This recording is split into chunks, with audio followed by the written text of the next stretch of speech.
it's what's called أسماء الأفعال. وأسماء الأفعال هي verbal nouns. Verbal nouns are quite tricky to translate into English, so that is one of the most important types of nouns which are used, but it will be very difficult to, not very difficult, but a bit challenging to actually translate. That's why I would like to actually be talking about them.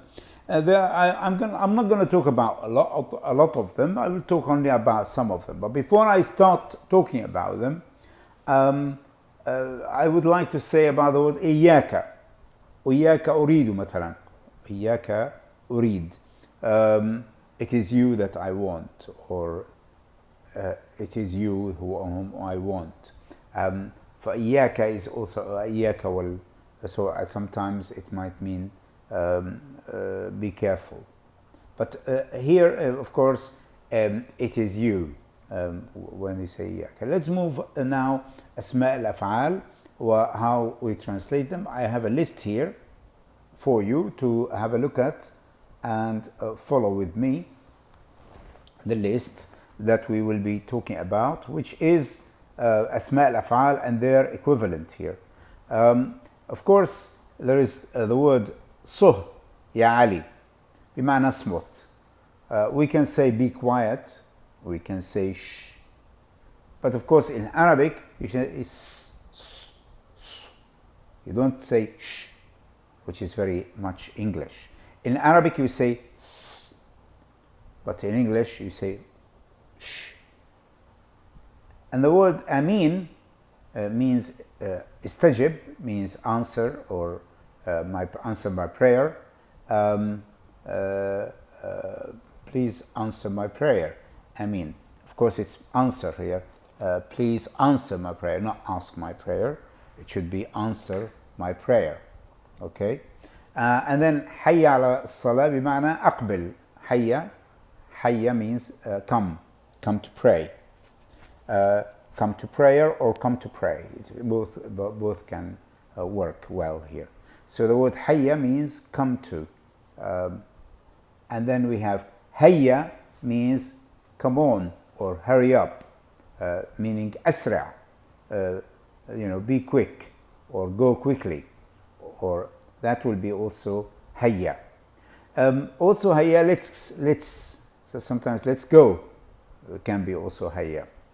هلم بمعنى اقترب. هلم means closer. هلم means come closer. And then we have عليك الصدق. عليك الصدق means التزم الصدق, means be honest.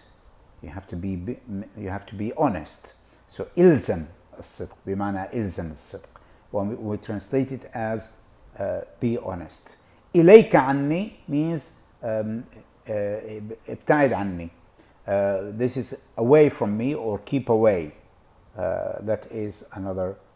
أمامك means بمعنى تقدم, means ahead or go ahead. وراءك means تأخر or means go back or behind, meaning stay back or stay behind. مكانك means اثبت, means stay where you are. Okay, it means steady or freeze. This is another one. It could be also freeze. حذاري من الكلب مثلا. You can say بمعنى احذر, beware of the dog, be careful of the dog. رويدك تمهل يعني أو على رسلك, means easy or slow. It can mean both. And then we have translating the word شتانة بمعنى افترق. How a huge difference or vast difference, massive difference. شتانة بين كذا وكذا. فthis is to do with the مثلا هنا في مثال من Fisher 2000. They said شتان الجد والإهمال, means there's a huge difference between hardworking and negligence. So that is for the word shattana, which is being translated here. Of course, there are more things like hayhata للمهمل الفلاح بمعنى بعودة means the complacent person or peasant. للمهمل الفلاح هنا وليس الفلاح. هيهات للمهمل الفلاح. In other words, the complacent person or a negligent person is far from succeeding. هيهات للمهمل الفلاح. In other words, it will never succeed, or he or she will never succeed. That is هيهات. كيف نترجم هيهات is far from. Far from it. When you say far from it means هيهات يعني you will never get it, you will never succeed in it. So this is another very challenging word in Arabic. When you are translating it into English, it becomes problematic.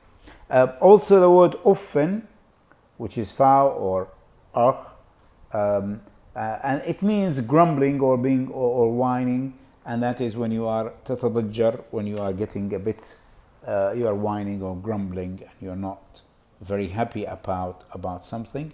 So that's why you say. So as I'm just saying, halumma, just you know, I mean, you can go back to the ones that I covered so that I don't repeat myself with regards to these particular category, which is called verbal nouns. الأسماء التي the verbal nouns that we talked about today, and I hope that these kind of give you an idea of how you need to be aware of such a kind of nouns, verbal nouns, because they are quite challenging and it's very difficult, and many actually, maybe some do not know in Arabic speaking people may not know some of these because they are quite actually specific, like the word hayhata means بعودة عنك وشتانة, يعني big difference. So hayhata, far from succeeding. hayhata للمهمل الفلاح, for example, as I said earlier in the book. And then شتانة بين شتانة, and then we have often, which is another word which needs to be translated. So these are quite challenging words that I have come across or have talked to you about. Like, for example, halum means اقترب. Halum means come nearer or come closer, or closer only. Halum means closer. It can mean closer as well. So you can look at it as closer. You can look at it as again, the word amin, I know it's amen, but it's tajib, means please answer my prayer, and this is quite important. And then sohin, we say shush in English. Amamaka means taqaddam, and so on. So these are really, I thought it's interesting to share with you these kind of verbal nouns, because they are very challenging for those who are translating from Arabic into English. I hope you have benefited a little bit from this particular video. Have a nice day.